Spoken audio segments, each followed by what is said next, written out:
Understand my legacy of growing up in Patterson. It's quite a legacy, isn't it? We were neighbors. Yeah, didn't know it, but I never left the front street. I was 18 and still had my Peter Gunn haircut, hot combed by Damascus Sam, the barber, on River Street. Across from Riverside Erie Station, a cobblestone street going under the massive dark steel overpass next to a slaughterhouse, smelling with crying cattle sounds, where I had my first train ride to Jersey City for a boat ride to Bear Mountain. Commuters from the suburbs made quick eye contact from their elevated steel path through Patterson's Wall Street to Wall Street, like on-time clockwork over red brick factories and dye houses, where my grandparents, my parents, and relatives toiled in child labor. Sam was philosophical, one of the first immigrants from the Middle East to settle into Patterson. He believed in good grooming was the key to success. He was perfectly manicured and smelled of Old Spice to be emulated. After a familiar same-as-always haircut, I drove across one of the several 19th century bridges that created a fortress from the then surrounding all-white towns up to Montclair College.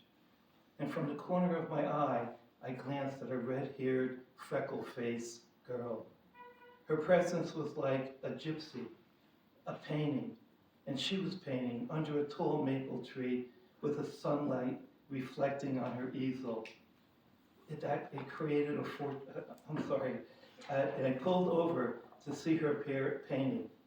Looking up, she said, "I'm painting you," with a beard and long black hair. I asked her if we could meet for coffee. Tomorrow at 10 at my summer job in the Orange Hospital print shop. That was her response. The flower dress sparkled even more with colorful jewelry. She went back to painting without saying goodbye. She called out as I walked away, "I'm reading Hermann Hesse.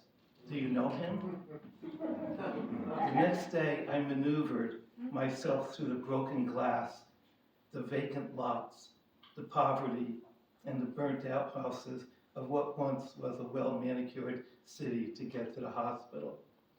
She had 2 cups of coffee waiting. She smiled, handed me a Xerox copy of Siddhartha, introduced me to the author as she read several passages, and she nodded in approval as if looking to give some shelter from the surrounding storm. I drove to my business class with my Peter Gunn haircut, perfectly dressed.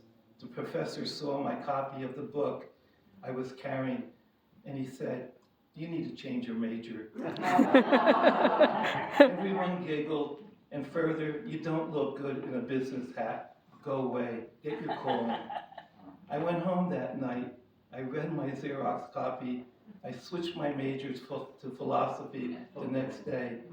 And in my unlocked car was a painting of me under the maple tree with black beard and the long hair.